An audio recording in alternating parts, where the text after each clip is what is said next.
Bonjour tout le monde les gens. Eh ben une fois n'est pas coutume, on se retrouve à nouveau dans mon garage et toujours dans mon 3008 pour tester et vous faire voir ce petit gadget, nouveau petit gadget que j'ai commandé depuis la Chine, toujours chez le même fournisseur qu'on connaît bien. Il s'agit d'une petite horloge que voici, que voilou, qui donne, comme c'est bizarre, l'heure, mais aussi la température intérieure, la date, et vous avez l'indicateur de charge et le jour, puisque ce petit appareil, alors vous allez voir de temps en temps le petit soleil s'allumer tout simplement à droite de l'indicateur de charge, à gauche de l'indicateur de charge, pardon, tout simplement parce que j'ai des spots à l'extérieur, des spots LED dans mon garage qui éclairent et qui éclairent suffisamment de temps en temps pour que ça recharge et pas suffisamment fort pour que ça recharge pas. Donc c'est normal que ça fasse ça. Donc, l'heure, les secondes, la date, le jour, la température. Alors, la température, comme vous pouvez le constater, hein, c'est un petit appareil qui marche à l'énergie solaire et qui donc se recharge par l'autre côté, je vous ferai voir. Il est collé sur le pare-brise, donc j'avoue que la température, là, il fait 11 degrés dans mon garage, mais qu'en plein soleil, on va vite monter au-delà des températures qui va y avoir réellement à l'intérieur de l'habitacle. Hein. Donc là, forcément, sur un pare-brise en plein cagnard, on va monter facilement à des 50 degrés, tout comme quand vous laissez un thermomètre normal dans une voiture en plein soleil. Donc voilà, c'est un petit appareil qui se colle sur le pare-brise. Il y a une petite patte de chaque côté. On peut aussi le passer plus bas et le poser, par exemple, au fond du tableau de bord, là, par exemple, là où il y a la grille, hein, quelque chose comme ça. Bon, moi, j'ai trouvé que comme ça se rechargeait à l'énergie solaire, c'était plus pratique de le laisser là. En plus, on peut atteindre plus facilement les boutons qui se trouvent sur ce côté-là pour les réglages. De l'autre côté, si vous habitez dans un pays où il n'y a pas de soleil, vous avez quand même une petite prise qui va se brancher en USB, que vous pourrez faire passer, comme n'importe quel fil, hein, le long de votre habitacle pour rejoindre une alimentation 12 volts, USB ou autre. Bon, là, je teste véritablement sans fil. Je l'ai même pas passé encore. Le fil est assez long, hein, il fait au moins 3 mètres, donc il y a de quoi largement aller rejoindre une prise allume-cigare quelque part dans le vide-poche. Hein, de ce côté-là, il n'y a pas de problème. Donc, les petits boutons qui sont sur le côté ici, vous avez un petit bouton qui permet l'allumage de l'appareil et les réglages. Bon là, la notice est écrite en anglais, mais enfin franchement, bon, même moi qui suis pas fortiche en anglais, il y a de quoi facilement régler. Si vous avez l'habitude de régler un radio réveil, vous aurez l'habitude de régler ce genre d'appareil. Vous pouvez aussi régler, puisque cet petit appareil est intelligent, c'est-à-dire que vous pouvez modifier le temps d'allumage quand il est au repos. Je m'explique. Ce petit appareil s'éteint tout seul pour économiser de la batterie. Il s'éteint tout seul au bout d'un certain temps et vous pouvez régler ce certain temps de 1 minute à 30 minutes. Pour ça, vous verrez sur la notice et vous traduirez par vous-même. Il suffit d'appuyer sur les 2 petits boutons et sur le premier indicateur, il est réglé par défaut à 3 minutes. Il suffit de changer ça, de rester appuyé sur le bouton pour aller jusqu'à 30 minutes ou lui faire le tour du compteur pour le faire ramener à 1 minute. Moi, je l'ai laissé à 1 minute puisqu'il n'y a aucune raison qu'il reste allumé plus longtemps quand la voiture est à l'arrêt, si je puis dire. Cependant, il est très intelligent parce que dès que vous ouvrez une porte, grosso modo, ou quelque chose comme ça, pouf, ça se rallume automatiquement. Donc là, je vais essayer, pendant que je vous parle, il reste allumé parce que je gigote. Donc je vais fermer la porte.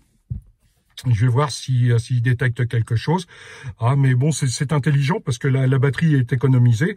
Et comme c'est une batterie solaire, toutes les économies sont bonnes à prendre. Voilà, donc c'est un petit appareil qui coûte relativement cher, donc j'espère qu'il sera fiable. Fiable au niveau de la température, il ne pourra pas l'être, hein, je le dis et je le répète. Un capteur de température posé sur un pare-brise, automatiquement, quand il y aura la clim, il va descendre. Quand il va être en plein soleil, que vous allez rentrer, vous brûler les fesses sur vos sièges, automatiquement, il sera à 50 degrés, voire un petit peu plus ou un petit peu moins. Donc ça peut pas être d'une fiabilité. Bon, par contre, si vous la laissez 3 jours au même endroit, même pas 3 jours, hein, je dirais 1 nuit quand vous montez dans la voiture, vous savez que la température, elle est juste, il n'y a pas de souci. Voilà, donc je regarde s'il va s'éteindre au bout de la minute pour vous faire constater que ça fonctionne tout à fait normalement. Ah, donc, il a un autre avantage, ce petit... Voilà, vous avez pu le constater par vous-même, il s'est éteint de lui-même au bout de la minute. Maintenant, je vais rouvrir une porte, et là, boum, c'est là que ça marche pas. Et voilà, vous avez vu, le fait d'ouvrir la porte, il se rallume automatiquement. Donc franchement, c'est quand même bien fait. Je voulais vous dire quelque chose juste avant aussi.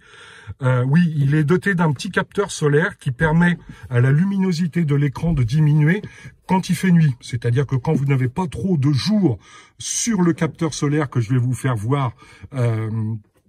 sur le petit panneau solaire que je vais vous faire voir maintenant, hein, je vais descendre dans la voiture et je vais essayer de pas trop vous en mettre dans la tronche. Voilà, donc, hop, et je passe de l'autre côté du pare-brise.